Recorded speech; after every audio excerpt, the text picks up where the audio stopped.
Tape from New Jersey, it's the SNL Nerds, the show where two comics from New Jersey nerd out about Saturday Night Live. I'm your co-host, John Trumbull. And I'm your co-host, Darren Patterson. Hey, Darren! John Trumbull. Darren Patterson! Trumbull. Darren Patterson! Oh, God. Right at the gate, ladies and gentlemen, we're just frosting at. We've already don't know what to say. Yep. We've just devolved into insanity. Yes.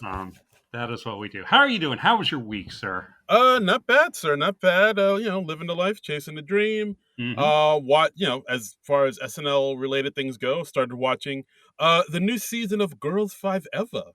Oh, nice. Yes. Yeah. First 3 episodes out. It's still good. Still solid. Still, damn funny. Good. All right, cool. Yeah, maybe we should check that out this summer.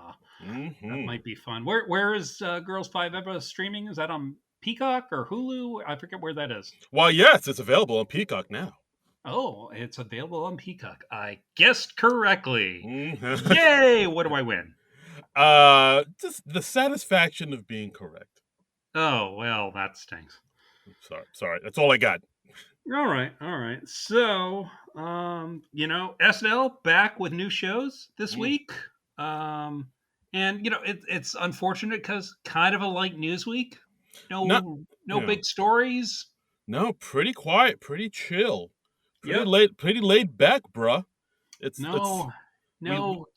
Huge thing blowing up that changes a law that's been around for like 50 years and severely puts us backwards as a nation and cuts into the rights of half the population and goes against what 70% of American citizens want to do. Nothing like that happened. I was just leaning back on my Kohler toilet with the footrest, just kicking back, sipping on a Mai Tai.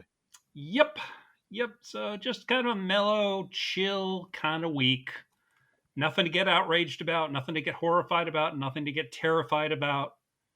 No, nah. So, that's always fun. Yeah, it's like, well, how are they going to do an episode now since everything is so chill and perfect with the world? Yep. Oh, wait, actually, John, did you see this Roe v. Wade thing? Roe v. Wade. Oh, that rings a bell. Oh, shit. I know that somehow. Yeah, that sounds familiar. Yeah, apparently it's like going to get overturned? Huh. That doesn't sound good. Huh. Yeah. Yeah, that could be bad. That could be bad. Oh, dear. All right, well, I'm sure our government will take care of it. They're, full of very competent and smart and wise people. Yep.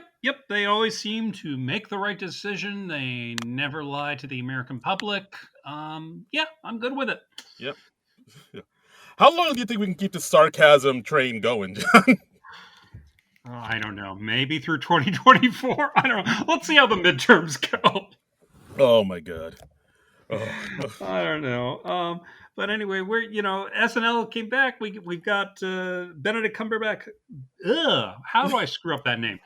It's got Benedict Cumberbatch hosting, and Arcade Fire as the musical guest. This is the episode from May the 7th, 2022, season 47, episode 19. We're almost through the season, Darren. Can you believe it? I know. 2 more episodes, and that's it. That's all she wrote. I mean, my Lord, who knows? Maybe Pete Davidson will show up for one of them.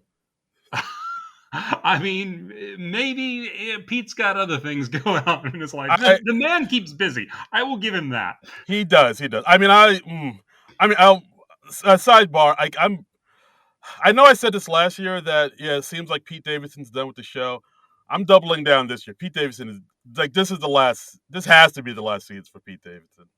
He's got to be moving on, right? I feel like a lot of people got to be moving on at this point. I saw that they posted the cast photo for this season just recently, and it's like when you see that, you're just like, my God, it is a freaking mob scene. It's like 21 cast members. It's legit like a small village.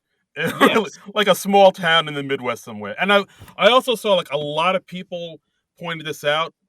When you look at that cast photo, Yeah. a lot of people say, yeah, Pete Davidson was definitely photoshopped in. Oh, he's totally photoshopped in. Like, I'm not good at noticing Photoshop like that, but a lot of people are like, yo, he's not there. He's not there. Yeah. Yeah. I mean, they did a good job of photoshopping him in, but yeah, he's photoshopped in. Okay. All right. Because as many people they shot it on the subway set from the last John Mulaney episode, the subway musical sketch, and yeah, Pete wasn't in that episode. So Yeah, I mean, it's bonkers. I mean, I get it that, Pete's not on the show just because, okay, if you like, Pete's kind of outgrown the show. If you think about it, like, he's like bigger than the show. Like, he's a legit celebrity at this point. I yeah, mean, he has endorsement deals. He has the TV show on Peacock coming out. He's in movies. he's got feuds with Kanye to keep up with. Yeah. I mean, he's at Met Gala events with his girlfriend Kim Kardashian. I mean, like, at this point, the show gets in the way of everything. It's It it's does, obviously. it's an obstacle. Obviously. It's an obstacle at this point. So, Yeah. like, I don't expect him to show up on next week's show. He'll probably come in for the final show of the season to make the official goodbyes, and then that's it. Yeah. I'll bet money on it. Like, I really think this is the last we've seen of Pete on SNL. Yeah, I would Like, not bet on him sticking around. yeah, exactly. All right, tangent over. Thank you. Tangent over. And, we'll get into predictions of who's staying, who's leaving, and, we might even have a few announcements. Who knows? Ooh. So we'll get into that in the coming weeks, and that'll be interesting to see. But in the meantime, we got this new episode to go through. So are you ready, Darren? Are you ready to bring it? I'm ready to rock. Yeah! All right, let's do it. Okay, so starting out, we got the Roe versus Wade cold open. This was kind of a clever way to go about it because in the Supreme Court opinion that leaked, Judge Alito was quoting from a scholar or something from like going reaching back to 1235. And so they did a sketch where they reached back to that profound moment of moral clarity and just showing what the thought process was. I thought this was a clever way to approach it. Yeah, no, absolutely. But yeah, Alito was quoting from a treatise from the 13th century England because when you're making laws that affect modern day 2022, you want to have them based in from a treatise from the 13th century England. Yeah, well, that's when they had it all figured out. Yeah, That's when I mean they just had it all going on. We had the cold open kid. We had James Lawson Johnson, Andrew Dismukes, and Benedict Cumberbatch. Unusual to see a host in a cold open, but this was nice. I mean, I thought he did a really nice job. yeah, no, I thought this was great. And of course, it wasn't the sort of stereotypical MSNBC, Fox News, CNN cold open we're used to seeing. It's not a cold Yes. open with Biden or Trump in it. Like, this is. I honestly felt like, oh, was this like a sketch that was supposed to be in the show, in the body of the show, but they moved it up to a cold Well, I open? mean, I think that's just how most of the cold opens start. I don't think they write most of the cold opens by sitting down and saying, "I'm going to write a cold open now," except maybe, when they do those rapid fire, here's every single news story from the week sketch. I Right. mean, I think those are pretty obviously intended as cold opens and they're usually the weaker for it. This I feel like, yeah, it just started as a sketch and they were like, this is strong, let's make it the cold open. Yeah. Um No, I like it. I but like it. I like because like another thing that we've always talked about on when they do their cold opens is like how they kind of bounce around from story to story or from topic to topic. This is just sort of one main topic that they're dealing with, and it's like like a through line throughout the entire sketch, and I think it's stronger for it. Yes, yes, I agree, and I just it's just nice just for variety's sake that we just have an actual sketch, and we have like a setting, a historical setting, and people in costumes, and it's not just some cable news thing or something like that. And I want to see more variety like this in the cold open. This cold open, by the way, written by Colin Jost, because when you want to talk about abortion, you go to the white dude who went to Harvard. I mean, that's just I common sense. Yeah. I mean he must know everything about it. He's an expert on this You thing. know, hey, white guy who went to Harvard. What's your take on this? Yeah, mansplain this to me. Yeah. But I did think it was a good sketch. They talked about how they have laws against pointy shoes. They just decide if maybe it's best to have abortion decided on a fiefdom by fiefdom basis. They were just kind of talking about how they're still doing things like crapping out of a hole in the wall. Right, and things like, well, if we outlaw abortion, how would we punish the mother? Yeah, And then they said, well, we could put her on a boat and sail her off the edge of the earth. yeah. I particularly liked when Cecily Strong came in and said, "Knock, knock. Just kidding. We don't have doors." Mhm. Uh, and it was. I think one of the stronger lines in the sketch was when they mentioned rape and incest, and one of the guys says, "Rape and incest, but those are the only kinds of sex." Yes, I wrote that down. That was a I powerhouse of mean, a joke. that's a dark, dark joke, but that's a great joke. Yeah, absolutely. And yeah, so we, like you said, we have Cecily in the sketch. We have Kate towards the end of the sketch as Applause break for Kate McKinnon. people love Kate. People need the Hmm. Kate. And Yep. yeah, like at first they think she's a witch, and it turns out no, she's just a woman in her 30s. And as you can see into the future, saying like into the future, in the future, this whole thing that they're doing will be overturned by a thing called progress. And then later on, the people think, yeah, maybe we shouldn't have so much progress. Yeah. Let's overturn the progress. And then, of course, they worked in a Johnny Depp Amber Heard joke in here as well. Which Did they? Well, I think I missed that. Well, they what was the it Johnny was a Depp joke? no, it was a quick thing where it's like, oh, if you think this is crazy, you should see something called the Johnny Depp Amber Heard. It wasn't even that good a joke. It was very shoehorned in. That went totally over my head. I It's missed that, and yeah, I, and I looked at the sketch twice, so yeah, it it's it did not make an impression on me both times. no, it's really not worth going back for. It's like Yeah, no, I am not going to. I like how they joked that their method of birth control was a man ejaculating and saying, "Just kidding." yeah, I thought this was a strong sketch overall. On it, I honestly don't think we needed the bit of Kate McKinnon's character coming in at the end, and we especially didn't need the thing about her saying "keep fighting" because I just thought that just got preachy, you that know? that did feel a little like Clapter. Just Yeah, I exactly. It was I it was Clapter. yeah. I mean, Chris Red pops in for a second, Yeah, but that kind of felt like shoehorned in as well because like, they didn't really add much to the sketch. And but yeah, I agree with you. The whole thing with I Kate mean, at it the gave end. Chris Red something to do, Yeah, and it was kind of a lightish week for him, so I was fine with that because that was just a quick thing. But and that was still making jokes. yeah, Yeah, the keep fighting. I was just like, okay, this is Hillary saying I'm not giving up, and neither are you. yeah, It's fine if you want to be inspirational to people, but they should make their point just through jokes. yeah. And I see what you mean. Like, I mean, I get it because people love Kate, and so yeah, it's a thing where people want to see their America's sweetheart, Kate McKinnon, and right, like and she has to say to keep fighting, sort of maybe end on a slightly positive note, or just so it's not all dour and doom yeah. and No, I gloom. mean, but I just thought it would have been a stronger sketch without it, and I would like a big laugh at the end. Yeah, So no, fair enough. I dig you it. know, call me crazy. I like big laughs at the end of my comedy sketches. I mean, You want comedy in a comedy sketch? I know I'm Uh, weird. I don't that dude. That's I don't know. That's out there. I mean, that's revolutionary. I It don't know. is. It is.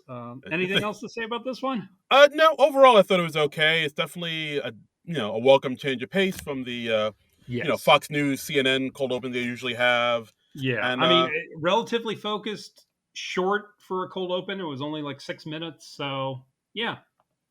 yeah, Well done overall. yeah. Overall, thumbs up. So, next we had the Benedict Cumberbatch monologue.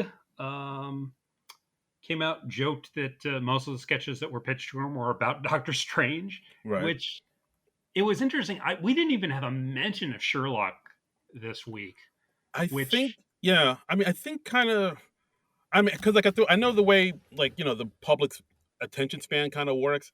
It seems like yeah, I remember the last episode of Sherlock was a while it ago, so was it maybe was literally 5 years ago. So I get it, but I yeah. was just like, wow, Has it changed that now Doctor Strange is his best known role instead of Sherlock? I wouldn't have guessed that, but I maybe think we're in that so. place. I I don't know.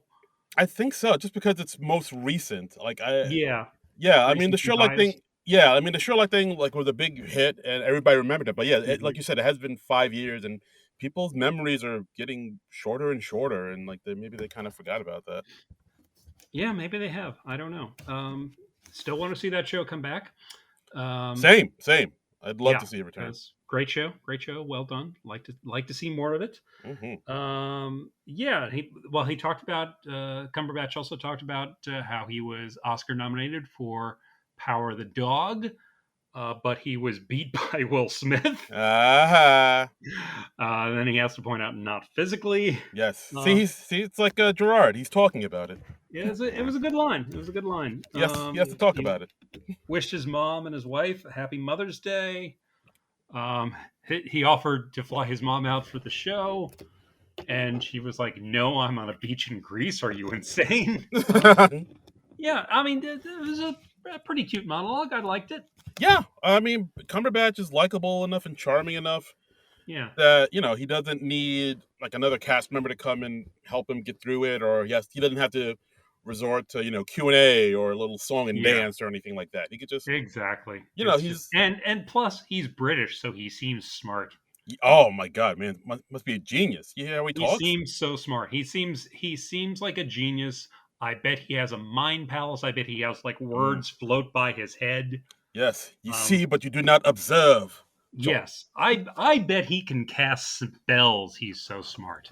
He did go to Hogwarts, as he said I in his monologue. yes yes he did as all British people do. Right. Uh, I mean, I think also because like he even jokes. Yeah, he knows his name is like the most ridiculous British name ever yes in the history of names.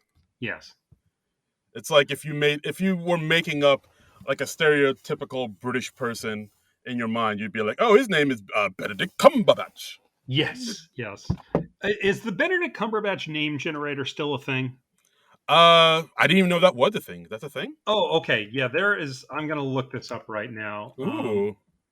Yeah, Okay. there is a site that you can go to, and you can just it. Okay, it's a Tumblr.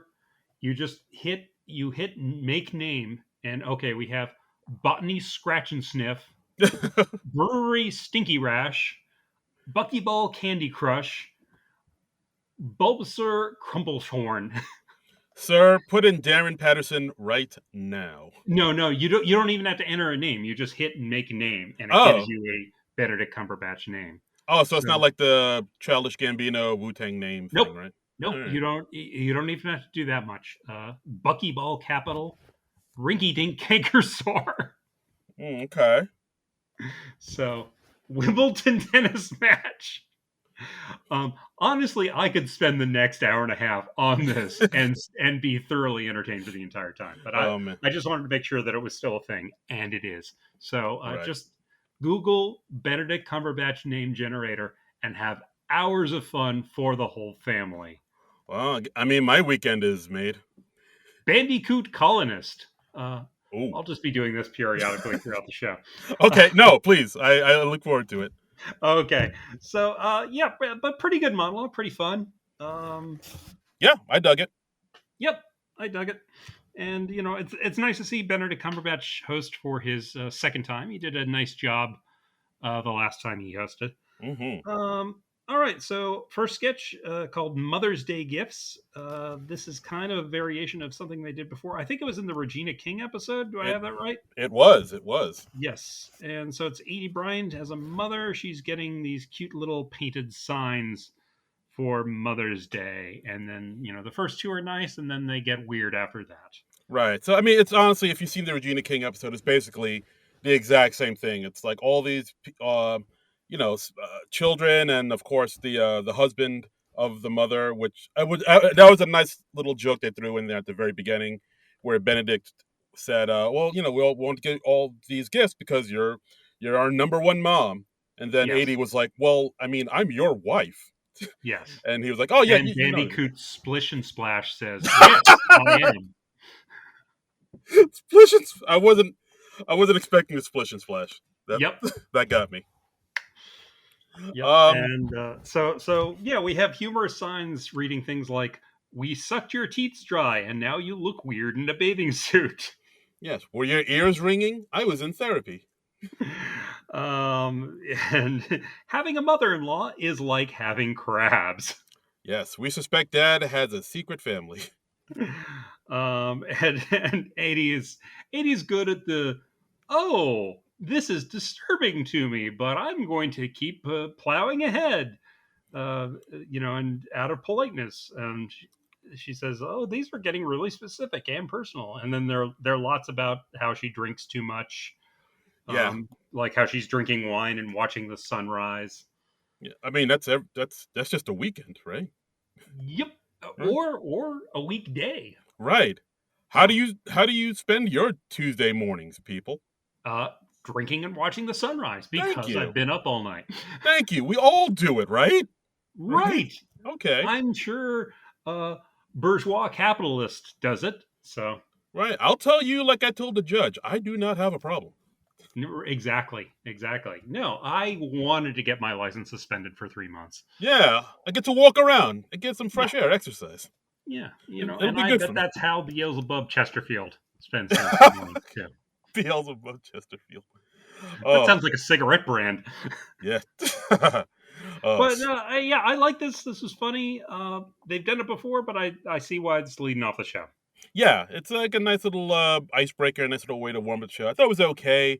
I mean, it Yeah, basically hits the same points. Like parts of me was thinking, oh, they really got to get those bags in the right order, or else the whole that's what sketch. I was thinking. Right, I was thinking about it technically. I was like, do they have the bags numbered, or how did they do that? I want a sketch about how they got everything in the right order in that sketch because it could really screw things up if they hand her the wrong bag at the wrong moment. Yeah, because like the sketch is literally here's this sign, now here's this sign, now you read Right. this sign, and like if you mess that up or pick up the wrong bag, the whole sketch just falls apart. Then. Yeah, it's not going to build the way it should, but yeah, they seem to pull it off without a hitch. So, Hmm. congrats to the SNL cast and crew for making that happen. Here, here. We don't know how you made it happen, but you made it happen. Yes. And that sketch was written by Colin Jost, Ben Silva, Ken Sublette, and Celeste Yim.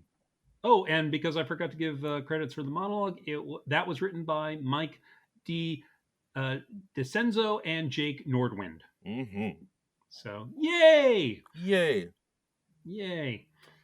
Next we have Blue Bunny, which is about a focus group for Blue Bunny ice cream. And Benedict and Heidi are these feuding Southerners who are going off in these poetic but very disturbing tangents. Yeah, it's a. I really dug this one. It Yeah. was yeah, it was interesting. I was trying to figure out where it was gonna go. Mm-hmm. Yeah, so basically it's uh, this one has Melissa Keenan on the behind the table, and then on each side of them is Heidi and Benedict Cumberbatch, who's dressed a lot like Sam Elliott. So Yeah, I he's didn't, he's he's got gray hair and a nice mustache, and yeah. yeah, so I didn't know if like this whole sketch was like maybe like a little wink and a nod to the things that Sam Elliott said about Benedict's movie Power of the Dog. Or I hadn't thought of that, but yeah, it might be, maybe I maybe. don't know. There didn't seem to be any specific take that to Sam Elliott, but who knows? Maybe that was in the mix somewhere. Yeah, like I think it might have been. But yeah, so like so basically it's this focus group, everybody's tasting the ice cream, and then they Hmm. say, what does this ice cream remind you of? What does it make you think of? And then Heidi says something like, you know what this reminds me of? Reminds me of playing in dirty buckets back in my papa's backyard. This is Yeah, like that. Yeah, and they go off on these sort of sad cowboy poetic diatribes right. about like from their past about our And Mikey and Ego are trying to keep things on course, and they're like, "We're not really looking to taste memories of the Dust Bowl here. You know, you could just tell us in like in 6 words or less what you think of the ice cream." right. And then Heidi's like, your ice cream carries a weight to it, sir. And then then Benedict would be like, it does. I can taste generations of women in it. Yes. And then there seems to be something going on between their characters. Finally it ends up with I can't take your pain away, but I can sure give it a bed to rest in. Let me. Let me nap with your hurt. They did a nice job with coming up with all those weird Southern metaphors. This was all right. It sounds like you liked it a little more than me. I did. I mean, it kind of reminded me of, I guess, like I said, like those in those indie films, like like those sad, sort of grizzled, hyper masculine, but poetic, sad cowboy movies. I Uh huh. guess like maybe like Brokeback Mountain or The Power of the Dog, where it's just like Sure. these like these sort of people out in the West who have a broken heart and a story to tell, and I don't know, and also the way that Benedict and Heidi were playing off each other, I liked quite a bit. Like I thought for a Yeah. while, like when Heidi first came on the show, she kind of exploded. Like I first saw her and she was like, she's really good. She's doing like a lot of these character pieces, especially on the Weekend Update desk, and she was really showing her chops. But then for a while, she was kind of taking a back seat. Like in like a lot of episodes, she hadn't either been in them a lot or she was more like the straight person. So Hmm. part of me was thinking, well, when is Heidi going to get back in the spotlight and do her thing? And this sketch came on, and then now it's her doing her thing. Like I don't know. She did a really good performance in it. Like I'm always impressed by her. So I Yeah. think that helped elevate it for me. All right. Yeah. I mean, it was good. They played off each other well. Yeah. I liked it. Yeah, absolutely. Good stuff. So next we had did we say who that sketch was written by? Oh, we did not. That was Will Steven. Will Steven. Little Willie Steven. All right. Next, we had a pre-tape called "Just Like You." We don't have a writer credit for this, but it was Ooh. directed by Hannah Levy. Oh. This is sort of like what they've done before, where it's we have a thing in the present day. In this case, it's Chloe as a grounded teen and Cecily as her mom. Chloe apparently was drunk at a party, came home drunk, Mm. and her mom's grounding her and taking away her phone privileges because of that. And then we have flashbacks to Cecily's teen years where we find out that she was just as bad or worse. Right. Of course they did a lot to make sure it took place in the 90s. So we see Cecily Yeah. at getting drunk at a kegger while Chumbawamba plays. I think I saw a Dick Tracy movie poster in the background as well. Oh, I missed that. That's funny. Yeah, there was the old Dick Tracy poster. Then we cut to like another part. Like all college kids had on their dorms in the 90s. You remember that? Everybody, it was like Reservoir Dogs, El Mariachi, and Dick Tracy. Yep, that's a triumvirate. Yes. Yeah, Because college kids, they love the Warren Beatty movie. that's right. You remember? You know, it was all Breathless I Mahoney. by the way, I have a, a story. My college roommate Scott Hume, I inadvertently ruined the ending of the movie Dick Tracy Oh, for him. oh, really? Yes, yes. It was a surprise ending. I never saw Dick Tracy, so I wouldn't even know. Okay, okay. All right, here we go. Oh, gee. Well, I tell the story without ruining the ending of Dick Tracy.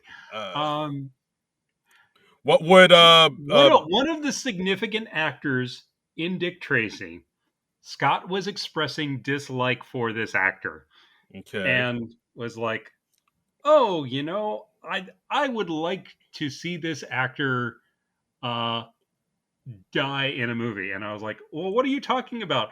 That actor dies in Dick Tracy." Thinking that he had seen the movie Dick Tracy. And I was Oh. like, "No, I have not seen the movie Dick Tracy." And I was like, "Oh, well, I guess now you know the ending of Dick Tracy." And I felt horrible about this because you don't want to inadvertently spoil a movie for someone. Yeah, that's true. But I mean, out of all the movies, Dick Tracy, like, was he going to see it? It seems like it's a movie that's I not mean, really. it had to be at least months, if not a year since it had been out. So Oh. he obviously wasn't in a rush to see it. So I was gonna see that in like a year. Come on, man. I don't think he had it marked on his calendar or anything. And this is the early '90s, so there was no internet or anything. So you had to spoil movies the old-fashioned way. Yeah, you'd have to open your big yapper Yep, and do it face to face. yep. And so yeah. So if you've never seen Dick Tracy, someone dies at the end of it. Oh no! Spoilers. Damn it! All right, there you go. Well, there you go.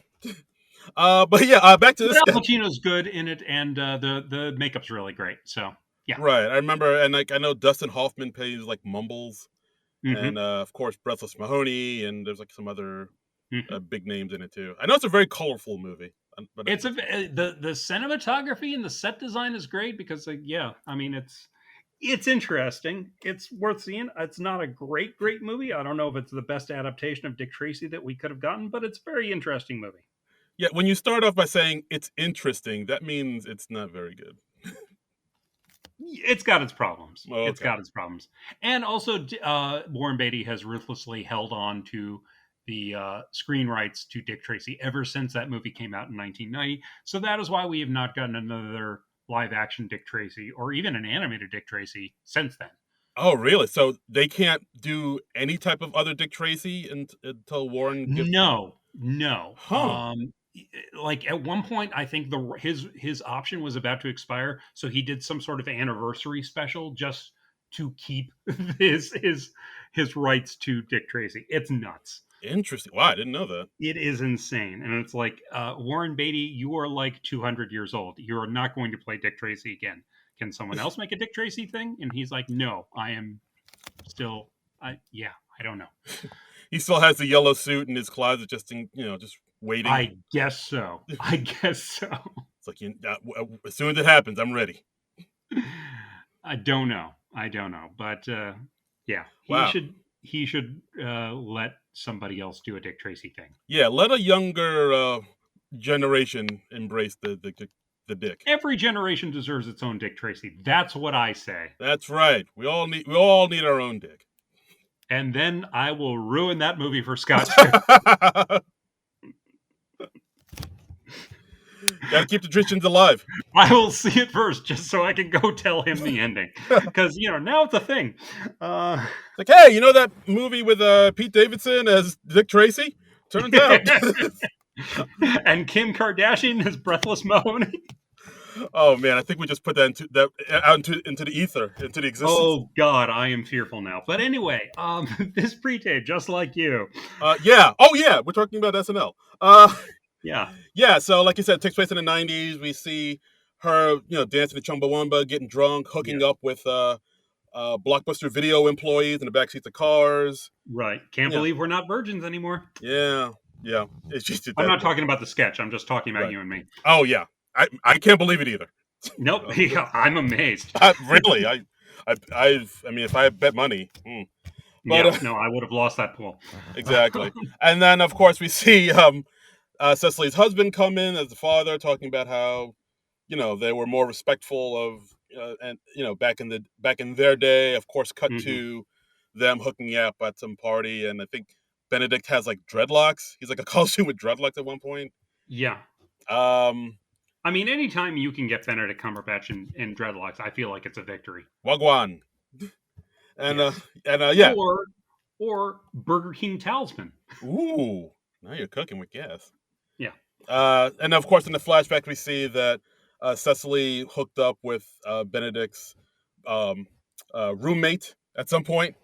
Yeah, she's like, you blew my roommate, and she's like, well, I was drunk. I thought it was you. Yeah. And then, of course, we have and another nice mustache from Benedict in this sketch. And he is such a great actor. He grew both of those mustaches. That's right. He grew a gray mustache just for that one sketch. Right. And then when they were taping the other one, he grew a brown mustache. Method. That is how good of an actor he is. Dedicated. That's right. Dedicated. This, by the way, also had the line of dialogue, "Suck my beef, you old bitch." Yes, because we all at that point, I think that's where Kate comes in as Cecily's mom, the grandmother. Right, as the grandmother. Yeah, and of course, then they cut back to showing that Cecily was, just as Kate was. Kate was, Wait, what am I trying to say here? You're trying to say that Kate, as the grandmother back in her day at a David Bowie concert, she was just as bad. Yes, she was like throwing her panties at David Bowie, and of course, Cecily was just as angry and her mom, played by Kate, as So basically, no one's. And Cecily says, "Suck my beef, you old bitch," which I have never heard that phrase before, but oh my, that is graphic. Yeah, we may have a new way to end the show now. I am amazed they got the phrase "suck my beef, you old bitch" past standards and practices. That's, I don't know. Somebody's asleep at the wheel at that one. That paints a picture. It really does. It really does. A glorious, glorious picture. Yeah. Just... And then it ends up with, you may not have been a perfect person, but you're a perfect mom. Aww. So they went touching at the end. This was all right. This was okay. I didn't think it was great, but you know, uh, it's got Benedict Cumberbatch, or should I say Dominic Cockalete, That's the with a one. mustache, and Yeah. it's got Cecily Strong saying "suck my beef, you old bitch." Yeah. Overall, I thought it was like you. It wasn't great, but it wasn't terrible. We've seen this before, like during the what was it? The I remember them doing a Christmas morning sketch with Matt Damon and Cecily. Right. It's kind of flashing back to the chaotic Christmas they had. Right. They also did this when Eddie Murphy hosted the Christmas episode. And when the comedian. Just everybody saying like, "Oh, wasn't this thing great in my memory?" And then just flashback to sheer horror. Yeah, exactly. I can't think. It's Amy. okay. We don't have to name every single one. Because it's killing me. I don't remember that because when she hosted the Amy Schumer. Damn it. When she hosted, they did it then. Going back. Yeah, they did this then too. So it's basically kind of hitting the same beats, but still ending on a sweet note. Be like, "Oh, happy Mother's Day. We love you." Yeah. So it's like, all right, I think it's sweet enough. I think it's okay. Yeah, it was all right. All right. Let's see who wrote that one. Did we? Oh no, we didn't have writing credits for that one, but we had a director credit for that one. Right, Alan Smithy. Yep. Hannah Levy. All right. Next, we have Chain Gang. This was written by Dan Bula and Brian Tucker. This has James Austin Johnson, Keenan, Chris Red, and Benedict on a chain gang in Georgia in 1951. And they start singing a song to get through their hard labor. They're breaking up rocks. Right. And we quickly find out that Benedict is snitching to the warden. Yeah. And he'd be out here snitching and telling tales to folks. At one point, getting rewarded for it. Yeah, getting special treatment. And we see him drinking a mint julep at one point. Refreshing. Yes. Just in time for the Derby. Yes, and the warden comes by. I really liked Alex as the warden, by the way. Yeah, he was really channeling Cool Hand Luke vibes. Yeah. Had sunglasses, reflective sunglasses on throughout the sketch, and he comes by and he's like, "Hey, we caught this escapee." And on an unrelated note, here's a cherry pie. Yeah, of course. And of course, we learned that Benedict snitched on his escapee friend in order to get preferential treatment and a cherry pie. Benedict, do you mean Congleton calculus? Yes, I do. Or do you mean Bunsen burner crucifix? Oh, Lord. All right, now you're just getting ridiculous. It's the best site, man. I'm telling you. I mean, if that site wants to sponsor this podcast, we seem to be promoting it pretty heavy in this episode. So. Yeah, well, hey, it's a great site. And we have Heidi come on as the warden's wife, and of course, Broccoli Humperdinck is sleeping with the warden's wife. Right, and then we learn that the warden knows about it and he's cool with it because he watches it in the dark from the closet. Yeah, because I can't please her myself, so best to let her be happy. Which, quite progressive of the warden, I would say. Hey, man, love is love. Yep.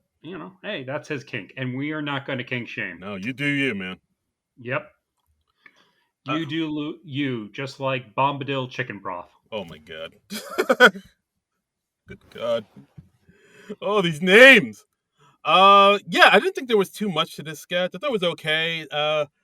I mean, once I we, enjoyed it. I thought it was good. yeah, It didn't overstay its welcome, which I think is always nice. yeah, and also a lot of sound cues in this sketch. A lot of like harmonica playing in the background, and like Mhm. when Heidi came out as Warren's wife, you heard like that sexy saxophone playing out of nowhere. I was like, oh, Sure.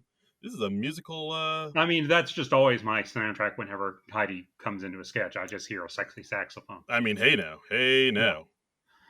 And also the sounds of them breaking the rocks, which was, just provided the beat of their song. Right, So, very very um, soulful.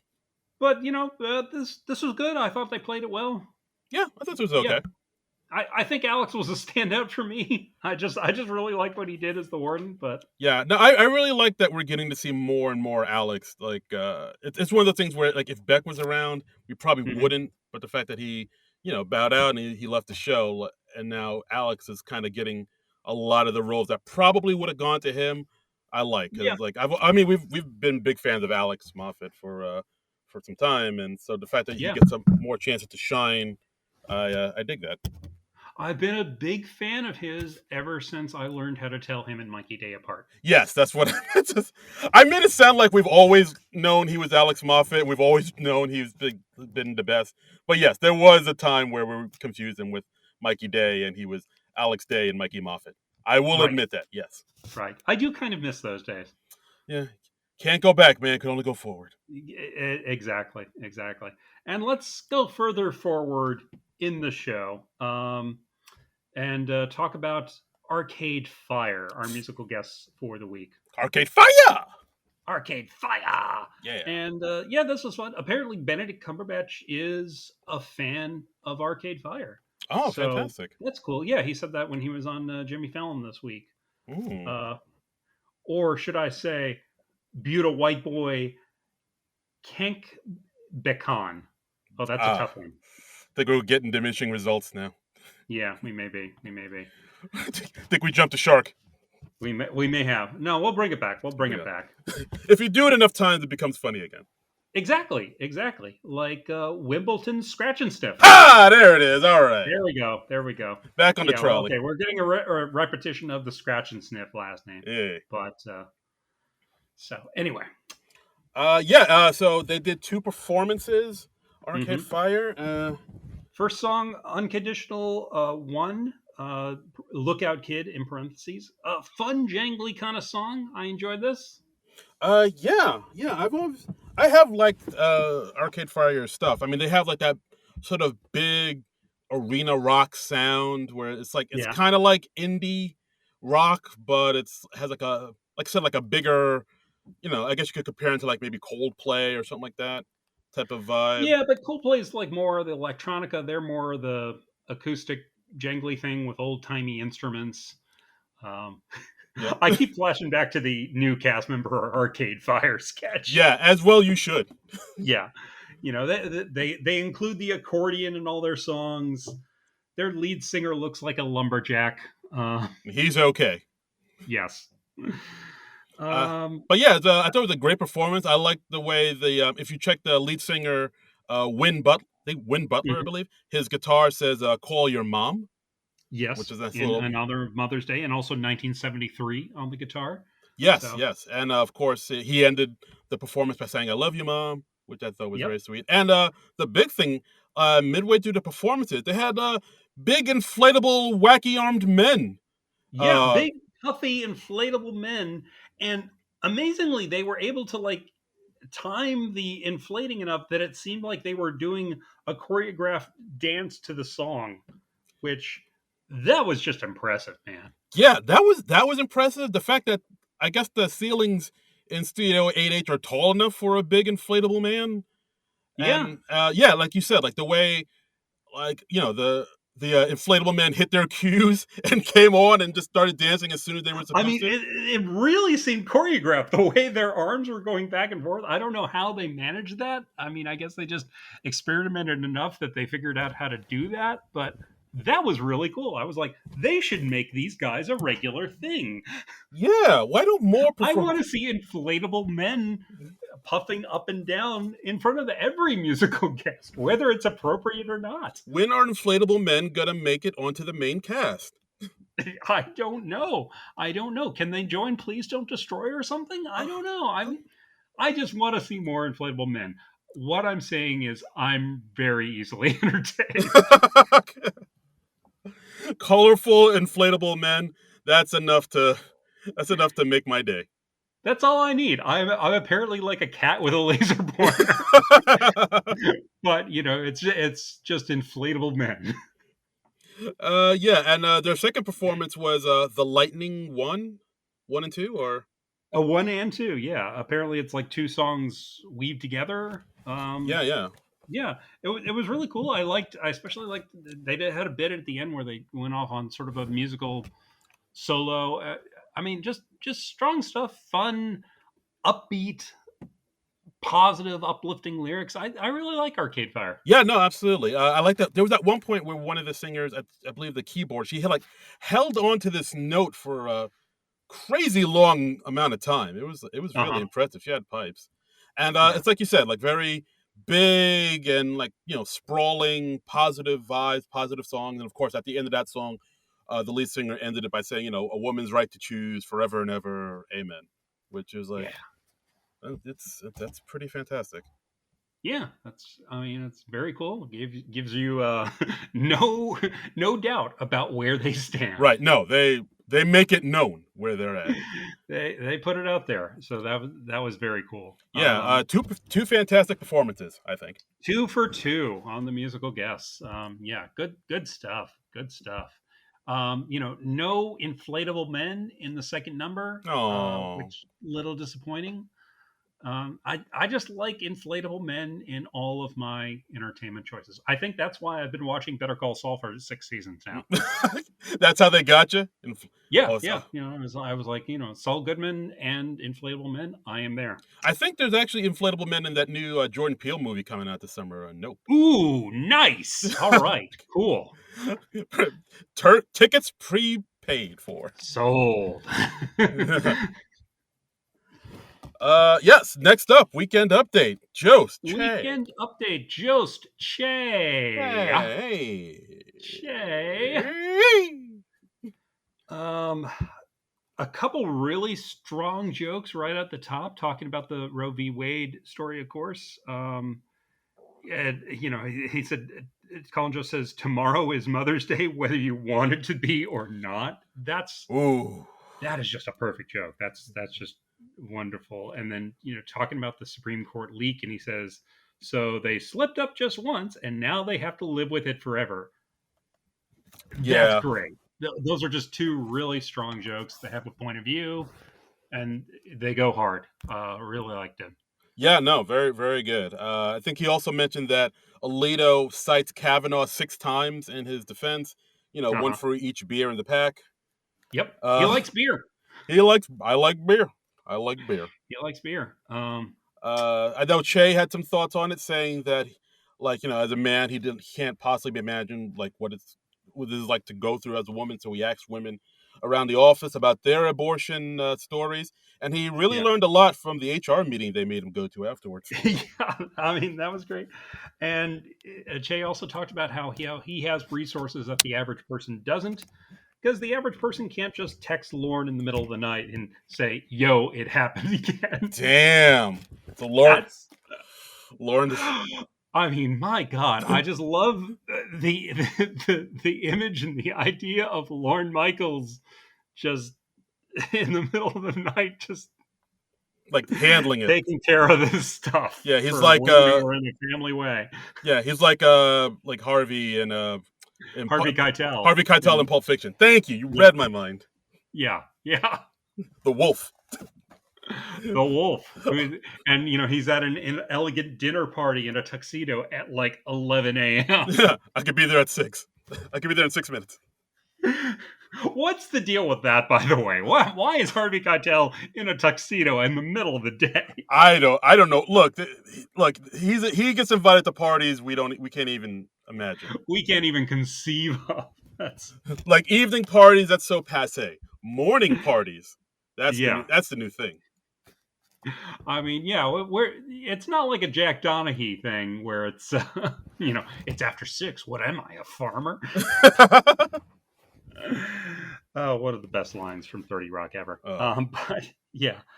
So next we had Kate McKinnon coming on as Supreme Court Judge Amy Coney Barrett, who's just talking about the what looks like it's going to be the new law. I mean, ooh. who knows? Who knows what's going to happen? I mean, we I live in such an insane world now. I don't know. it's just madness. Madness surrounds us. Yeah. She was just talking about, how women who have babies now that they don't want to have, they should just give it to a stork, and the stork will give it to a lesbian. Yeah, they love adopting those things. Yeah, just And do your 9. yeah, and do your nine. Do your nine. Yeah, because if you have an abortion, you're a murderer. But if you have a baby and abandon it at like you know, at a fire station, or you just put it in the mailbox, you're fine. You're not a Yep. murderer. Yep.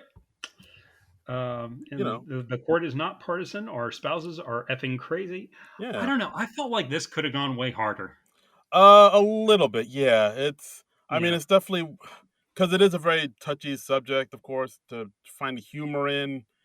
Of course, Yeah. but Kate saying things like, "Oh, you could just have your baby, give it to a panther, and Jungle Book it." What? What's the Yeah. problem? I mean, it was decent, but yeah, I would have liked them to make more fun of the right getting more outraged over the leak than anything. I think that was a fertile comic area Mm. that they kind of left alone. Yeah, The Supreme Court putting up those big plexiglass barriers in front of the court. That was insane. yeah, that's true. Yeah, that does make sense. I mean, it seems like she just kind of repeated the same thing over and over again. Like, oh, what? No, it's not a Yeah, big deal. What? Well, of course, meaning of course it is a very big deal. But like yeah, the way she kind of nonchalantly is like, oh, what? Like I have 7 kids and I make it work. Why can't other people do that? Unless I'm yeah, not thinking about things like class and money, which I will think about. It's yeah, I mean, I thought it was okay, but I don't know, something about it kind of maybe left a weird taste in my mouth. I mean, just because it's about such a horrible thing that's happening. yeah, yeah. Anyway, I just wanted a little more on that, I guess. No, fair enough. Let's see. We had a joke about uh, them putting up signs in New York City to scare drivers, and all the signs read "Entering New Jersey." Yeah, Um, Jersey's the worst. Ha ha ha. yeah, yeah, yeah, yeah. Low hanging fruit. Um, I feel like I would have liked this more if this had been delivered by like a blind governor. New Jersey. New Jersey. Yeah, I mean, I guess it is weird. Like, it's weird. There's always like one state or one city that's always like the punching bag for easy, low Hmm. hanging fruit jokes. For a while, it was New Jersey. For a while, it was like Detroit. Now it just seems to be Florida. So, Yes, but yes, that famous state, Detroit. not you know what I mean. It's You mean just Detroit as a state? I get it. yes, isn't I it? get it. Look, look. I didn't look. I didn't go to your fancy college like you did, sir. I'm just a caveman. Yeah. No, I know. You didn't go to Hogwarts. Yeah, I didn't go to Hogwarts, sir. I'm sorry, but yeah, like, for them to make jokes about New Jersey, I'm always like, it Yeah. seems kind of played Yeah. out. But Yeah. I did like the Yeah. one joke Che had about the 220 carat diamond that they find, Hmm. and he was like, "Can you imagine the size of the kid who mined that?"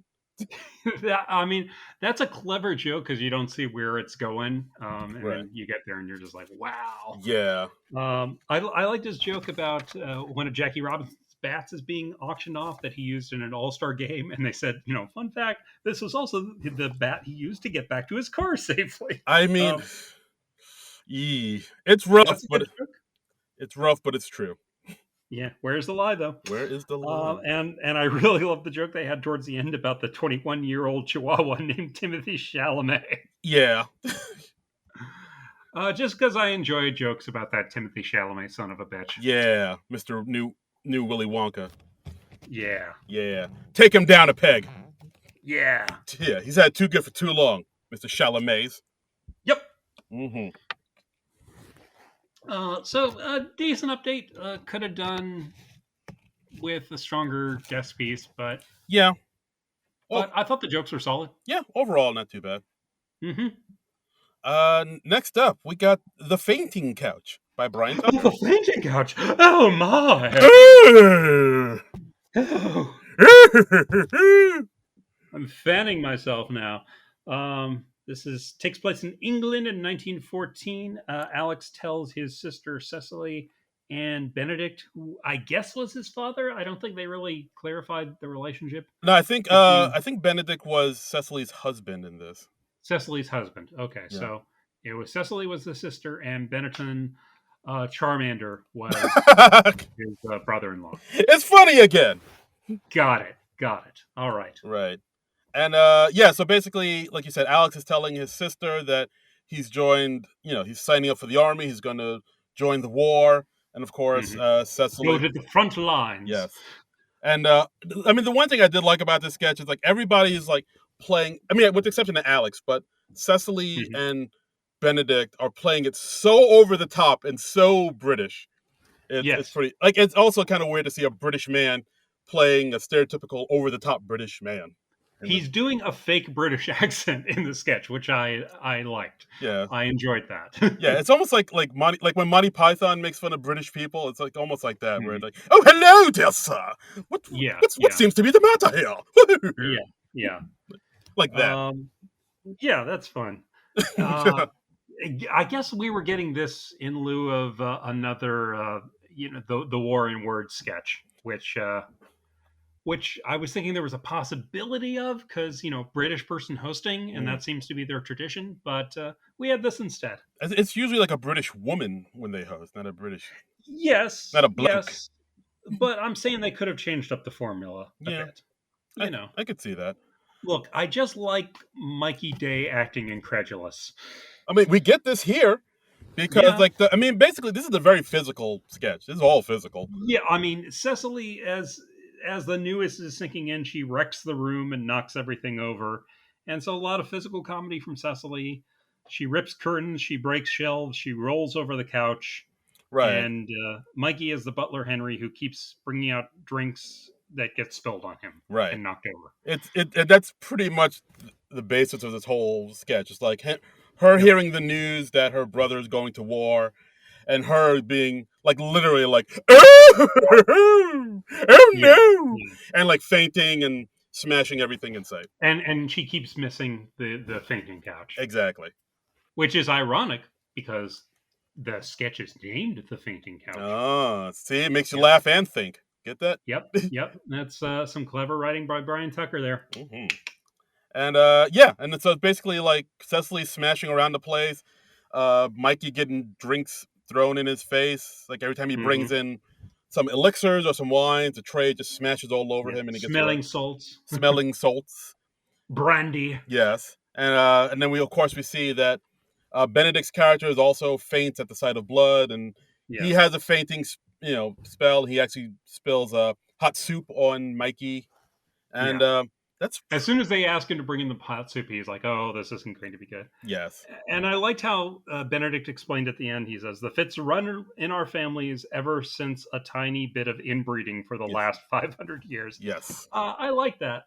I thought it was okay overall, but I like the finish. Yeah, I mean it's a cheesy, silly, over the top, ridiculous sketch. It's all Yeah. physical.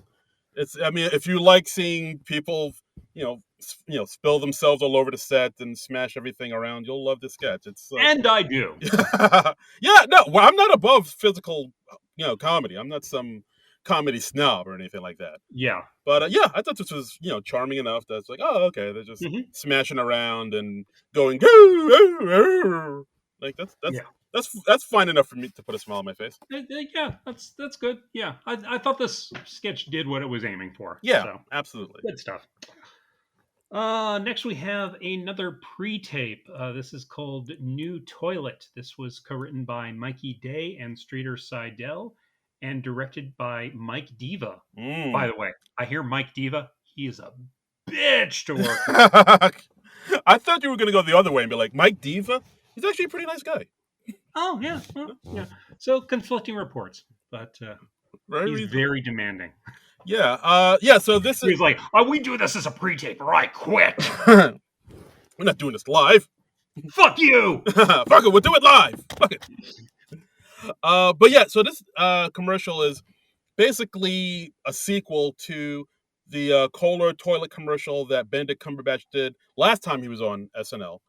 I Like, don't think I remembered this. Okay, yeah, because this was marked as a recurring on the Reddit thread that gives the writing credits, and I was like, "This is recurring, really? Okay, yeah, if you, it's on YouTube, but you can see it. It's like all the right, first time he hosted, it was like kind of had like a 1984 type of setting where everybody, right." like Mikey Day, was his face on the computer screen, a big, big size. Like that famous Macintosh commercial or Apple Yes, commercial. yes, very much Yeah. so. And like everybody was sitting around, and he was telling the people how to sit on the toilet. There's only one way to sit on the toilet, up top. Oh wait, was this the one where they're sitting on the toilet backwards?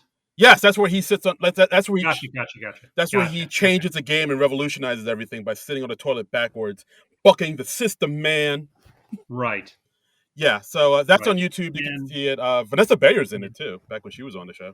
well, hey, okay. Well, that shows you how long it's been since Cumberbatch hosted, Uh-huh. or should I say, Yeah. since Dominique Waffle Smack hosted. That's a good one. But that's just a drag name. It really is. I could see her like performing at Lips or Lucky Yeah, Cheng's. Lucky Cheng's in the city. I could see I that. mean that's a name for RuPaul's Drag Race right there. Dominique Absolutely. Waffle Smack. You- That's just fabulous. Dominique Waffle Smack. You've made it to the next round. Yes. Oh, by the way, I just refreshed it. This next one's also good. Johnny Cash Cumbersome. Nice. I like it. I like that one. Okay. Back to this episode. Yeah. Trumbull, back, focus. Yeah, no, I'm here. I'm with you. We got Mikey as a strict teacher talking down to his students who are all on toilets. This is very like it feels very Pink Floyd's The Wall. Very much so. That's exactly what I wrote. Yeah. And then Benedict comes in as the cool guy, and it's the recline from Kohler where it's got a footrest and you can lean back and be very relaxed Yes, and as you're doing your business. right, and he's like, all while this plays, you hear Fat Joe's "Lean Back" song playing, and he's Uh-huh. bucking the system. All the students are impressed by him. Like, whoa, his Yeah. toilet is like a recliner, and Yeah. like we see him unbuckle his pants, drop his drawers, and take a poop while reclining in a toilet, sipping brandy. I mean, it's nice to see that Benedict's game for most anything. What a weird thing to be a recurring sketch for a host, though. Very much so. I mean, I guess the first time this made enough of an impact that they were like, well, we have to do this again. I don't know. I would love to hear what the thinking was behind this. I think I would have rather seen the writers' room pitching this to Benedict again. It's like, no. We're gonna do another toilet thing with you because it's funny because you're very proper and British, and yeah, we're gonna do poo poo jokes. Poo poo caca. Honestly, I didn't think this was great, but it was quick. It's like a minute 40, just under 2 minutes. Yeah. So It wasn't long enough that I was like bothered by it, but I thought yeah, it was fine enough. yeah, it's over before you know it. So Absolutely. if you like Wow. it, great. If you don't, it's over fast. So That sounds like my single day. But all right, never mind. I Hey-o! can't believe we're not virgins anymore. Oh god, where the hell are we? This episode is We're- bonkers. Did we give the writing credits for this one? Uh, Yeah, we did. This was Mikey Dane Streeter Side Out. Right. Yes. Uh, And Mike Diva, who is a dream to work with. yes, he's perfect gentleman. Perfect gentleman. So next, Chuck E. Cheese. Yes, this one, Billy Domino, Brian Tucker, and Bowen Yang. Bowen Yang. Where parents bringing their kids to a Chuck E. Cheese, and it's a real kid, by the way. This is very late on a Saturday night, and we have a real child in this sketch. Yeah, I was like who? They kept all these kids up for this? Like, all right, Yeah. all right. I don't know if we needed the real children in this for verisimilitude, but I mean, okay. it's a Chuck If E. you, if Cheese. you want to keep a kid up till like 1 a.m., that's your choice. Yeah, All right. your choice. It is a Chuck E. Cheese, so you can't be just full of adults. That's weird. But yeah, Well, no, but I feel like we could have had Kyle or somebody playing a child. yeah, I guess you're right. I guess I so. don't know. I just was like, okay, is this somebody's kid? Is this the kid of a cast or crew member? I don't know. Maybe. It's been a long time since the SNL at Home episode, so I don't really recognize Mikey and Alex's kids anymore. So Right. I hear you. But yeah, so Chuck E. Cheese. So yeah, parents bring their kids to Chuck E. Cheese. They're looking forward to seeing the animatronic band yep, play. Uh, Alex comes out as the Chuck E. Cheese manager, saying, "Hey, sorry guys, but the animatronic is on the fritz, so they won't be playing. But to make up for it, I reached out to one of my favorite bands from 1983 on Facebook, and they have yeah. agreed to do a performance. So, give it up for Reflection Denied, and Reflection denied, and it's a duo with Benedict and Bowen, yeah, and like and it's and they've got like dog ears and rat ears and dog noses and rat noses, so they blend. right, and like they start singing these songs, sort of they kind of remind me of like maybe like Pet Shop Boys or Pet Shop Boys or Depeche Mode, that kind of vibe. yeah, Yeah, Erasure maybe. But yeah, yeah. They got a keytar. yeah, Uh, exactly, it's very techno. They got it going on. exactly, and it's like them singing all these maybe in songs that maybe not be appropriate for kids, as it were, Yep. as it were. I will say I was impressed by Benedict's falsetto in the Uh show. huh. Like at one point he goes, "Oh, pizza pie, and the pizza sky," something like that, and it was like, Hmm. oh, he's reaching those high notes. Good for Yeah, him. yeah. I mean, is there anything he can't do? No, not at all. He You'll can, you'll learn everything at Hogwarts. yeah, he could. I liked how Bowen's character referred to the venue as Charles Entertainment Cheese. Yes, I like that as well. That was a cute joke. I like that. Uh Well, they were also giving.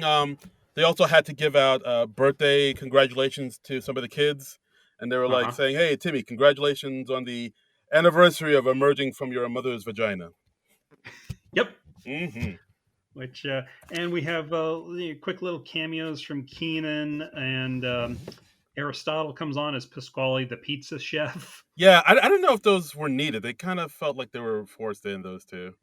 Well, look, hey, it gave Aristotle something to do in the That's true. episode, so God bless him for Yeah, that. that's true. I always love to see Aristotle on the screen at any time. But yeah, You know, he literally just kind of at this danced point, across. it's just nice that they're throwing the guy a bone. Yeah, all he did was like kind of dance across the stage as a stereotypical pizza chef. Yeah, But yeah. and of He course, looks kind of like Mario. yeah, and of course, And because this is a musical sketch, we gotta have Cecily singing in it. for God's sakes, I mean, what are you even doing if you have people singing and Cecily's not a part of it?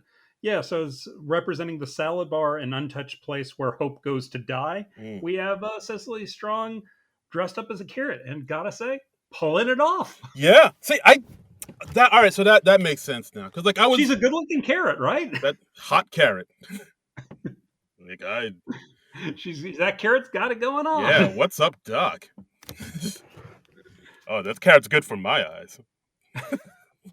Okay, it's getting All creepy. right, I'll take. I like to apologize for everybody right now. I didn't. I'm just saying that's my job. Yes. Right. Know my role. Got it. Yes, sir.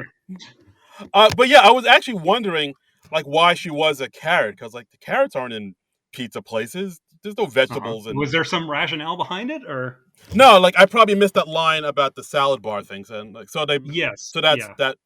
that She explains it. was representing the Chuck E. Cheese salad bar, which yeah, why even bother? Got it. Yeah, like just no. I'm here for You know, fattening pizza, Dr. Pepper, and to play skee ball all day. exactly. Like, yeah, know your lane. Thank you. It's like if I'm going to Fuddruckers, I'm not going there for the chicken sandwich. Right. I'm going there for a hamburger. I'm there to slowly kill my arteries. Thank you. and also to listen to 80s music. Oh my god, forget about it. Yeah, I remember you keep telling us about like the stuff they were playing in Fuddruckers, and I Hashtag Fuddruckers Dance Party. yeah, that playlist they have, it's got it going on. I gotta say. I that has become one of my rituals on my Facebook page. Is whenever I go to Fuddruckers, I have to document all the 80s Yeah, songs that they are playing on there, it's like and I hashtag it Fuddruckers Dance Party. like guys, they started off with the Bengals and then they're ending it with the Cutting Crew or so Yeah, whatever. it's fun. It's fun. Yeah, one time you were like, ask them to make me a mixtape.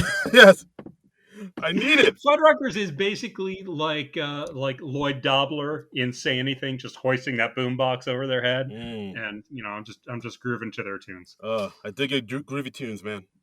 Yeah, but for the sketch, I was a little on it overall, but it's amusing enough. Yeah, I've seen them do things like this a lot before, so it feels a little played out to a me, I little guess. bit. Yeah, like a sort of people expecting one thing in a certain venue, but then Yeah. like for some reason they say, oh, the musical guest we had couldn't make it, so we brought in these guys, and then like the This strange thing is going on. I'm going to comment on this strange thing that is going on. This is not what I would expect to go on here. yeah Um, I liked when they said like, "What are they doing this for?" And they said, "I think the manager's just doing it for him." And they cut away to Alex, and he's just grooving to this stuff. yeah that's why I put that out on our Twitter, because like Alex Yeah. Moffat dancing and really getting into it is hilarious.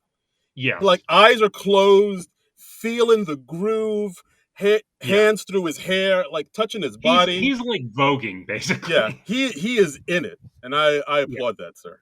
He's in his own little world, which I liked. I wish it was a little more about that, about the manager not realizing how weird and inappropriate of a choice this was Yeah, for his Chuck E. Cheese. But no, you agreed. know, Yeah, I thought the yeah, sketch was okay. I feel like it could have been a little bit better, but there were moments, there were things in it I liked, but then there were some parts where I was like, I could have maybe cut that out or yeah. cut I that mean, out. I think in this episode, even the sketches that I thought were a little off or that I wasn't wild about, even those had a moment to them or a performance to them that I thought elevated it. So I thought that made it a better show overall. Yeah, I will say that there was no sketch in the show that I flat out hated. Yeah, there was nothing that was like a total train wreck where I'm like, oh, why'd you do Yeah, that? there was Um, no Elon Musks in this entire yeah, episode. I mean, everything was at least okay. Ag- So, Agreed. and and I think credit to that goes to the writers and also to our host, Liverswort Custard Wheel. Yes, absolutely. I mean, he commits to everything in this. I will give him that. Like he's game Yeah. for everything. I mean, he's Hmm. one of those actors who's known for drama, kind of like Oscar Isaac, but Right. he doesn't like think himself above doing, silly, crazy comedy Yeah, things. it's just fun to see him be silly and do all those things that are outside his wheelhouse. A- Yeah, that's just fun. Absolutely. So, Absolutely. all right. Lastly, we had another pre-tape. This is called The Understudy. This was written by Mike D. Senzo. I still don't think I'm pronouncing his name correctly. So apologies. Mike Descenzo. Okay, well, I'll let you say his name from now on. Jake Nordwind and Ben Silva. I'm surprised Chloe didn't have a hand in writing this. Right, because I mean this sketch is It's all about, built around her. yeah. Yeah. Um By the way, also directed by Adriana Robles. okay. So, yeah. Fantastic. Hmm. Yeah, so I mean, but this pre-tape is basically all about Chloe, and she gives an interview to the camera saying, yeah, it's been a crazy year, and people ask me, hey, what do the cast members do if somebody's out sick? Well, that's where I come in, because I am most of the female cast members understudy. And then Yeah. it's just basically a showcase of Chloe doing impressions of all the female cast members. Yeah, yeah, and I am there for it. I mean, it starts out with Chloe imitating Kate. She's dressed exactly like Kate. She's in Kate's dressing room, and Kate is like advising her, "No, you need to you need a bigger spread. You need to like Yeah, spread your legs out more because apparently that's the way Kate she sits. just sits like Uh, legs akimbo. legs akimbo. You can't call it man spreading because not a man. That's right. Kate spreading? I don't know. Ooh, I feel like there should be a term for that. we'll work on that. Okay. Um, she imitates Cecily right next to Cecily. Kind of nails like a slightly nasal quality in Cecily's Yeah, voice. that. Yeah, I mean that was good. She breaks up with somebody over the phone for Melissa. I think her Melissa was the strongest out of all of them. Her Melissa was really good, and she even was able to make herself look, or I should say, the hair department made her look like Melissa with a nice wig and the costuming. Right, right. Then she goes on. I think her 80 impression was pretty good too. She did a quick impression of Heidi, where it's literally just her with a Kansas City Chiefs hat on. Yeah, and Heidi's like, well, "That's the worst one, but I'll allow it."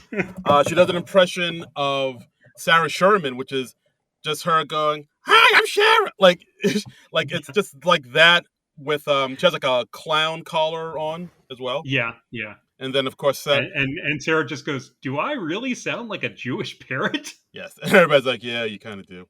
It's a great line, and Ego is just like pass, and Heidi's like, all right, and Chloe's like, thank you very much. Yes, I see you and I thank you. Yeah, it's just there is no way that would end well for me. Yeah. Yes, good idea. Just sidestep right on. Just sidestep that right on by. Yeah, I enjoyed that, and also we had Chloe going to Benedict, or should I say, Barldswick Cumbersnatch, in his dressing room, and she's dressed up as Elizabeth Olsen as the Scarlet Witch. Comic book accurate, or the Halloween episode accurate for WandaVision, and she does, I'd say, a fair Elizabeth Olsen impression. It's tough to do Elizabeth Olsen, I think. Yeah, I didn't. Yeah, when she said she had an Elizabeth Olsen impression, part of me was like, "Oh, does Elizabeth Olsen have like a type of very distinguished type of?" She does have a distinctive voice, but it's a tough one to do. If you showed that to me cold, I don't know if I would have ID'd it as Elizabeth Olsen. Yeah, not the same way. And then, surprise, surprise, we get a cameo from the real Elizabeth Olsen. And of course, and of course that confuses Benedict, and he thinks, oh, the multiverse is real. Universe is colliding. I don't know which one is the real Elizabeth Olsen. Yeah. Yeah, and then the sketch ends with Chloe saying, well, I also, in case I get sick, I have my own understudy. Yeah. And a cut to Punky in a blonde wig saying, yo, bitch, I'm Chloe Feinberg. Yeah. So, a pretty good finish for the sketch. I thought this was strong. This might have been my favorite sketch of the night. Yeah, no. I honestly feel like this should have been way earlier in the show. Yeah, no, this was a good one. I kind of wish they put this up earlier in the show. Yeah, I would have put this up in the first half hour personally. I think it was fun. I'm not usually like real wild about sketches on the show that are about the show, but oh, really? This was fun, and it's also a funny concept that like if a sketch member misses a show, we have to replace them. Because I mean, yeah. Yeah, like we don't have 2,000 people at a moment's notice. Like you couldn't lose half the cast and still put on a show. Yeah, I don't know. I mean, we can get into it now, but like I'm really hoping at the next season the cast is cut considerably, and like yeah, I'd say pare it down, but I don't know if that's going to happen. I feel like Lauren he's always going to want that deep bench of people. So, all right. But but I enjoyed this. I thought this was good, and Chloe's impressions are always great. So it's always nice to see her get a showcase for that. Yeah, no, absolutely. Yeah, overall, I liked this episode. I thought it was fine enough. Yeah. I mean, my favorites were the Blue Bunny. I kind of like the Chuck E. Cheese. I wish it was a little bit better. But like I don't know. Maybe I just like 80s, synth, pop goth music. I don't know. But like 80s? 80s, yeah. Oh, I thought you said 80, like 80 Bryant. And I was like, what? No, the 80 wasn't in the band. The 80s. The 1980s. 80s. Okay. Hey kids, remember the 80s? All right, gotcha. Oh, wow. Gotcha. But yeah, like Gotcha. yeah, but like everything else, I thought was okay enough. Yeah. I really like Arcade Fire. I thought they were strong. But Uh-huh. overall, I thought it was okay. And and I enjoyed Budapest Cumberpants. I thought he was good. He did a nice job. Yeah, I'd like to see him host again. I'd like to see him come back and host a little bit sooner. I think he will. I think he's one of those hosts that people like. It seems like the cast Yeah. likes working with him. Seems like Yeah. Heidi may have a crush on him because like there were two sketches where like they were quite close. Well, I mean, who doesn't have a crush on Buckingham Cracker Dong? Yes. Oh I Jesus. mean, he's a beautiful, beautiful man. He's a tall, lanky drink of water. I mean, those cheekbones. I mean, come on. Marron. He's dreamy. Oi, Gavalt. Like, Anyway, he did a nice job. Yeah, and yeah. I'd like to see him come back. No, absolutely.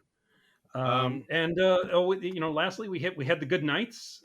We had Benedict, Cecily, Chloe, Mikey, Alex, Kyle, and Chris. They're all in 1973 T-shirts, just showing solidarity for Roe v. Wade, which I thought was really nice. Very nice. And surprise, surprise, we got a third performance from Arcade Fire at the very end. Yeah, that was cool. Yeah, yeah. Like, I mean, it's probably one of the things. It's not on YouTube, but like, I think if you go on the Twitters, you can probably find somebody tweeted a video footage of it.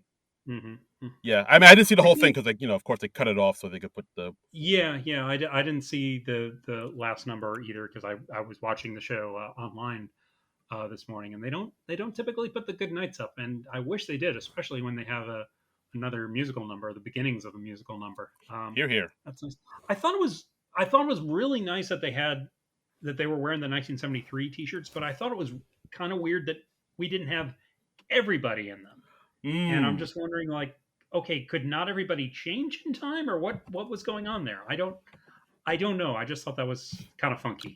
Yeah. I'm assuming it's because not everybody could get it on in time, or maybe not everybody got it, and Yeah, that's what I'm because assuming. I honestly I would assume that most everybody there supports Roe v. Wade and reproductive choice.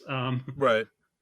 I can't imagine that there was anybody in the cast who was like, "No, I'm not wearing Nah. that." It's So I'm guessing it was just a technical thing, but it was just kind of weird. It would have made a stronger statement if it had been everybody, but I think we had enough that the point still got yeah. across. No, agreed. I think just because SNL is a mostly liberal platform, I would Yeah, think everybody there would kind of be on the same page with this. Maybe not. I don't know. Like there have been some right leaning cast members on SNL in the past. Like I think Jim. yeah, and I know they've had right leaning writers, and I'm not saying they shouldn't.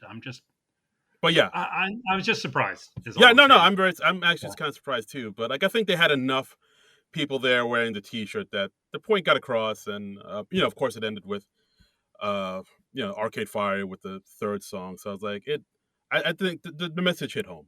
I think. Yeah, yeah. So, yeah, pretty good show. Tip of the hat to Benedict Chesterfield. Wow. Enjoyed him. So, Bendy Dick. yep. Okay. All right, I got to remember that one. That was a good one. Oh, Um, I like this one. Benadryl Claret. nice. That's That's kind excellent. of what I put on Twitter. I put Benadryl Slumber Patch. Oh, hey, there you go. Hey, how about that? Yeah. So that's our episode, guys. Let's go to the Twitter. See what our Yeah. Well, what did people think? What did people think? Yeah. okay. Well, we got Lucho Blanco at El Blanco Blanco Nazo. I don't know. Lucho Yeah. Blanco, saying so white, so silly, so English major nerd, yet brilliant. Best writing in ages. Funny yet not hilarious, nor funny haha. Just, just So just funny, weird. I know. Yeah, just just pure joy of writing for a great slash actor host, and the music. So Canada pop. Love this ep. Congrats. Oh, Okay. okay. I guess that sounds good. Lucho Blanco really liked it. Yeah. Yeah, and let's see what else we got. Mikey with two E's who says decent episode. As a Londoner myself, always a treat to see a local host. I don't think I realized that Mikey was from London. I did not So either. I think we have a few Londoners from across the. that's cool. You sound like you're from London. I always wonder if like our London people like get offended when we do our horrible British accents. I hope It's so. like, yeah, they having a laugh over there. They're having a I laugh. mean, for God's sakes, they should. Yeah. You think you're having a laugh at us, tosser? No, I enjoy that. That's very cool that we have an international Yeah. audience for this podcast. Hello from across the pond. Yes. Yeah, thank you for listening to these two American idiots. Yes. So let's see. Mikey has more to say, of course. He says, weirdly, though, we have a Mother's Day in March. Oh, I didn't know that. I didn't realize that. Interesting. I know you don't have Thanksgiving on the same day. What's that about, London? Ooh, boy. Ooh, boy. Great cold open, but wonder if it got changed last minute as it doesn't usually include the host. Yeah, maybe. That's what I thought. Yeah, absolutely. Yeah, monologue was fine, but could have done without another drunk mom sign sketch. Okay. He says, and he continues, weekend update was okay, but didn't really dislike any of the sketches. Again, they seem to double down on the stereotypical old English bits in a similar to all the singing with Jake G. But glad they're writing for the host. What's happening at the end with the goodbyes? No Lenny? So, yeah, he's a little surprised that Lenny Pickett in the SNL orchestra didn't play us out. Yeah, that is interesting. I'm not sure. Yeah, like that third performance really surprised me. I was like, oh, why? What are we doing this here for? I mean, sometimes it happens. I believe it happened when Mick Jagger hosted. They did a little musical thing at the end. Yeah. They did. I mean, there was Kristen Wiig saying goodbye to Ruby Tuesday and She's a Rainbow. Yeah, so. I mean, there was the infamous Kanye West performance with the MAGA hat. Let's not talk about that. Yeah, as soon as I said it, I was like, I shouldn't have said that. I apologize. All right. Our buddy Boardman gets paid has something to say. Why don't you read that one, Darren? He says, "Greetings from the present." Hello from the present. There was just. We're glad you're in sync with us time-wise again. The timeline is complete now. Yay! There was just Dr. Strange fixed it. Yeah, he sure did. Because he has the time stone. Yes, yes, exactly. Dormammu, I've come to bargain. Okay. There was just something about this episode that just felt right. And one of the only times we saw every cast member. Let me nap with your hurt is my new pickup line. Turns out Punky has been an understudy for Pete, hence never seeing any of them. Yep. Nice line. I like that. That is a nice line. Yeah, I'm gonna let me nap with your hurt. Yeah. Nap with. I don't. We had Cumberbatch breaking out the southern accent, the southern power of the dog, southern drawl. Yep, you can do it all: English, Southern, British. Yep, British, more British, super British, over the top British, British from 100 years ago, Cockney. Yes. Hello. Again, I apologize to other people from across the pond. I'm sure. Lisa, can I have some more? Oh, okay. As I'm sure at this point, they're having a laugh at us, ain't they? Yeah. Think you're funny with your little impressions, yeah? Having a laugh at us. Tosser, wanker, plonker. Anyway. Next week, the show will be back with Selena Gomez as the host and Post Malone as the musical guest. So that'll be exciting. Yeah, Selena Gomez. You probably know her. Of course, Only Murders in the Building. But she's been acting since she was a kid. I believe she was on a Disney Channel show called The Wizards of Waverly Place.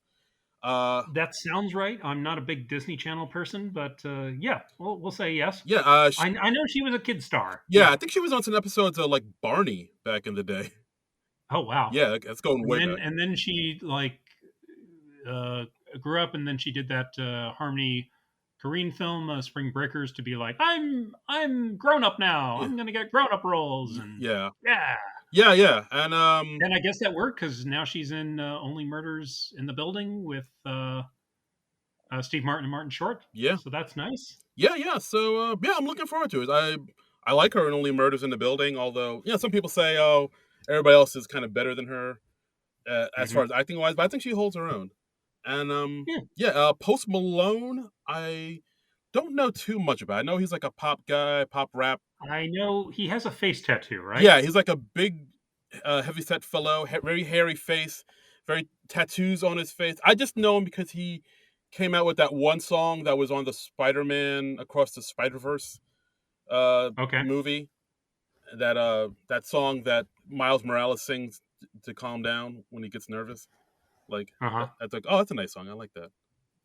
That's all I know. He's Post Malone. He's the dude that came up with that song that's in that Spider-Man movie. Yeah, and apparently he's got a new album, 12 Karat Toothache, and that's coming out next week. So okay. So So somebody's coming on SNL when they have something to promote. That's unusual. Game changer. Yeah. All right. Game changer. Let's see. But they're both new to the show, so that'll be interesting to see. Yeah. See what they do. See what they have to offer. Absolutely. I can't wait to see that.